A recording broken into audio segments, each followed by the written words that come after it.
company vì vàng mệt và dòng tới buồn sáng anh tới chế có mấy gang đông đi hàng lại rõ rồi gót lại tiếp bình nục na bình dân lấy trong lúa đi lúa pol rằng một boa là có pi bằng cặp như ngạ dâm sẽ đến mệt vả lo có mấy cái chướm nó tọ nó lại rõ rồi lúc nào company cái ta bạn ní ta bà play bị một cặp lăng sắp của mấy đồng lụa là cấp nít mông cặp hiểu lệ gang cái buồn sáng ta tôi xem tôi lăng buộc cơ đời tiếp chẳng cháy ta bắt là đây ta buộc lấy hem bật đặt lấy sạt bồ lấy trông pít thằng ta bồ lấy chị kèm thằng ta bồ non ta buộc thao căng cái nhủ nó như lấy tiếp nửa là đây mà vả ta buộc nửa ta lăng đuôi ta buộc hem sẽ đuôi bồ màu bồ lấy sạt ốm xăm nhiễm bại thao lấy sạt cái nhủ ta lại này không được tốt đâm nhố lệ đấy quý bằng hay nhố xà rồi bờ đặt chọc liền bờ đặt sạt thôn bồ here lại nhớ khắp bờ đặt nhớ bồ khắp nó nem nuôi ta pi bằng rằng một tu của mệt vãi dòng tới buồn sáng đi thâu còn lại đang còn một tu còn lại tiếp còn nằm nuôi nó như là lạnh này làng phun ra còn là đang buộc tràn la nó buộc còn thâu bổi á bông ngọc hai lấy lấy nuôi tiếp ta đặt lăng mong lấy nhà hẹp lấy trục của nhiều ngát lấy trục thằng hàng lấy nhiều của mình của mạ mong lấy nhiều ngát non ta thao căng cái mình cái nhủ rồi nó lại này lại rằng đẹp rẻ lại rằng bua thì nhiều luôn ta luôn chẳng lên tôi đây này đã buộc tôi ấy chả đánh nhau thương viện Hoa Kỳ hàng kèm trun cái pi bằng trong cái như này dưới này là có càng rắc cái dọn bẹ ta buộc hồ cái lại rẻ nhiều vào group này pol này rắn bua cái đằng sầm thế nào lu chẳng lên các bạn cỡ dọn bẹ đặc biệt cái thôn này thôn đồ báo thôn lúa này giờ nó như lại đây theo US CINF nhà cầm quyền Cộng sản Việt Nam tiếp tục bỏ tù nhiều cá nhân vì hoạt động tôn giáo hay vì vận động cho tự do tôn giáo lên trong ấy bố hiểu tí bằng hạn này là do ta luôn nuôi như tôn mạng trăm năng hạn này ông mua mã đã này hiếm mã nhưng mà hạn này lại nhiều có năng giám sát cự sản lấy cái đường nguy pa đi bờ đà đường nguy pa này lấy trứng đà đóng nọc thì nọc này cứ nhiều kẹo đây về non rồi dẹp nhiều tụ bắt bơm cả đằng nạm nuôi về màu quyền tự do là quyền bình đẳng bắt cự bố lấy tuy là pet hiu đi bờ đà bố này tuy chọn nguy bố đi chọn nguy bố này non rồi dọc nạm nuôi bữa đi kẹo nó đang săn cho bạn bạn nào bạn đồ đi thừa về tỉnh sẽ nó nhớ mệt bà nó có lời này có mày càng rõ về này lại ta là rõ về cái dọn bè là đi thừa về tỉnh là lẻ bóng mọc hà đeo nặng sang cự ta bố lễ như cự hàng lại tiếp ta rip thế mũ lên như cự lại của mình ta dọn bè ức chế đoạn này nó là buồn sang ta cả bộ bụi mày này nghe làm ác lên như vậy tôi tầm pre tầm đi nó có nhiều máy nhập đấy nhiều bình luận trong Facebook nhiều bình luận trang cá nhân của cô như vậy ôm mà lừa như vậy chơi như vậy họ hai này có độc ná Việt Nam hai này là học ác mạng là trong xã đi đi như vậy bây giờ em chơi nằm prong cái nào buồn sang ta nó còn lao được nhiều nó còn lệ phí bằng rồi pni đi mò lệ nó đồn xăm tháp bố còn lệ nạ bịa hệ này cho chạy còn doài phải nhiệt độ mau mà tụ mạng phọ lật lào phủ hai này đà mạng phọ Bình Dương đà Đồng Nai đà Xuân Phước đà Ả Rập đà Đài Loan lú anh chẳng còn đồng ấy bữa nhưng phải lại chứ bây giờ là ngày cái đấy rồi có lệ nhiều cái thao đó lệ liệu mệt và nó ta lại này có mày càng ta chun hàng lại rõ về lại tiếp cái nào buồn sang ta hai này luôn ta nhiều tôi chục lần nó như là nhà cầm quyền là Đảng Cộng sản Việt Nam để tiếp tục bỏ tù nhiều vì người hoạt động tôn giáo hay vì vận động tự do tôn giáo vận động hoạt động như para hoạt động đấy cái nhố bình dòng thề là ta cái lợi cự đáo là cái giàu lễ ấy đi ATV mà với đội hưu vận động đội hưu thứ cái đã buồn sáng nuôi khác thoát cái ấy đi ăn trên mạng tua được màu tuyệt lại một cái ngàn nhà cổ dưới nó lên này có mày càng là chôn đi rồi về lên trong Hà Nội vẫn sử dụng lực lượng đặc nhiệm để đối phó với các tôn giáo áp dụng các quy định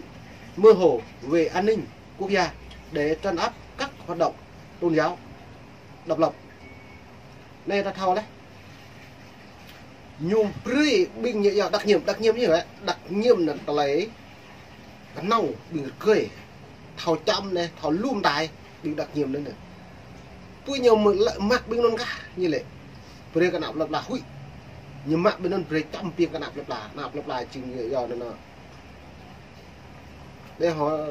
thắp hồng này, bên nhau thắp hồng này. Lê tướng nhiều mạ đó lại nhiều pre là bẩn sang ta đấy chính cứ bí bắn nhiều giáp hai bàn tay trắng đức cái buổi nhiều pre dạ nó lọ dạ nó kê dạ nó cây cùi dạ nó nhẹ dầu nó bình xăng dạ nó cây vô cài nhu ngáo không phải nếu chăm trần áp còn là bẩn sang cái là cái tủ giờ nó nấn mệt quá còn lại này mày buộc này lu ta lại lẻ bởi á nhưng ngã là buồn sàng cả nhiều pre binh đặc nhiệm đấy nhá lực lượng như vậy đặc nhiệm đôi phó vậy nè cái tức thằng nào buồn sàng cái nào buồn sàng mong nhã thôi nhiều không biết nào buồn sàng mong nhã cái tức là nhiều lại nhiều cái tức là buồn sàng chính thức lại này là cái nhiều cối cái tức là buồn sàng đội phó an tâm như vậy đối với đội phó như vậy các tôn giáo ấy buồn như một cái tượng lại đạo lại này có mày càng buộc pi bằng cặp rọt lại ít lăng có mới màu rắc có lại yon hàng lấy nọc na có chả mi trăm bua hay nhu hàng sóc lại pian cái nằm núi ruột nó như lại này nhu cái tượng hàng bị bộ đáo bộ mút hàng bộ nhổ như giàu là hoạt động tôn giáo như giàu độc lập vì hoạt động tôn giáo độc lập bờ mò nếu kỹ hàng nhu nếu bọn cần thấy nhu lên từng nhu chú về lên từng ngã sạt lum ta như ngã kẹo còn từng dướiนั้นlại này ta bộ hồ nhu giàu là tôn giáo độc lập là lại cái cá Phật giáo Tin Lành Hòa Hảo và Cao Đài đồng thời tìm cách chắn đứng sự phát triển của đạo Tin Lành và Công giáo trong các dân tộc thiểu số qua tình hình thực tế bạo lực và cưỡng bức bỏ đạo giữaนั้นnày cất tàu bộ lại đạo ta lăng nhiều thọ lục bình cục nạt cộng sản lại lại đạo này nhiều một lực cứ nhủ lại đạo bông hoa căn đập rung như này lại đạo con ông thọ cầm bút cái đi lên tướng hàng lấy mỏ phun cọc nó đạo bộ ra như thọ lục xăm hiếm bạc nhiều mũi cười rối nhiều mũi phá hoại nhiều mũi chống như giòn ép đường cùng cả đạo buồn sang là mang màu Cao Đài này nhiều cái trưng này con giáo pro này mới nhiều cái trưng này con dạo pro lo hai này là nhiều hai này con dạo này trưng con dạo là nhiều chấp nhận lưu đa là màu chấp nhận vô bốn một con nhiều màu lê trưng trong báo cáo thường niên 2021-2022 mới công bố hội cứu thương hội cứu tù nhân lương tâm USSIF đã gặp nhiều khó khăn trong hoạt động giúp đỡ những người đấu tranh vì tôn giáo tại Việt Nam. Vụ việc xảy ra tại Việt Nam để minh họa cho nhận định về đề nghị của họ đưa Việt Nam trở lại danh sách CPC một số vụ việc cụ thể và nổi bật được nêu rõ ràng. Vụ việc đàn áp tôn giáo ở Việt Nam ở vùng Tây Nguyên, Đà Nẵng, Đà Lạt. Rất nhiều người đã vào tù vì vụ tôn giáo tại Việt Nam. Dưa nấn lại này đã bổ mệt quá, hàng lấy nhiều bí băng pro hàng cái nhiều ngạc cất lại này nhiều một cái sắm ta được rồi. Lê Trưng đang yêu cầu làm thư được bí băng pro cục ná bính trả Mỹ liệt toàn cầu thế giới này lại rằng càng promote Việt Nam danh sách CPC. Lâu đây như mút lấy, hôm nay rằng promote người đồng như mút tạo này là chính tạo ba là tàu đấy. Vì thế này. Giờ ta lại Mỹ này dòng tiền mệt vặt lại hiện nước hiện là lại. Rằng một vô cắt khéo. Vô cắt lại rằng sai chồng nước đồng minh. Rằng càng mạ phàn nên nó càng tới như học lên, ta như bắt học lên. Mua nó này, lăng tuổi trả Iraq, Iran trong trong dùng bây giờ pro nó ố nhiều là lao có nôn là nhiều cảnh bạo lên mà tam một danh sách xem một lầu vật lắm ắt nhiều thực hiện ấu luật giống như lệ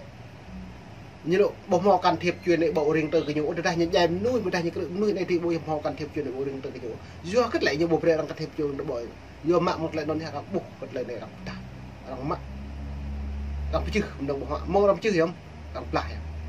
nay từ lâm gia phải đằng plak một Việt Nam đằng một plak này đằng plak lại đằng plak một lấy lông xây đấy con đào phun độc này đằng chứ hết nâng bộ họ nhũ đằng chứ hết praktek nyu orang pecih dalam kenam nyu orang pecih itu jadi pet jadi land pet dari tanya nào những đoạn san nó cuộc tùy mà gitu ya dân Việt và lòng phi mông là có bắp nhẹ có mông nịt mông có đoạn về lu đứng hàng lại với rồi cái nào buồn sang ta pre nào buồn sang ta cắt lăng tùy bốc cơ lại tiếp phun độc cái nào buồn sang ta những kẻ kề lên trong hai đoạn này đằng có mút nhớ mừng lấy rạng an rồi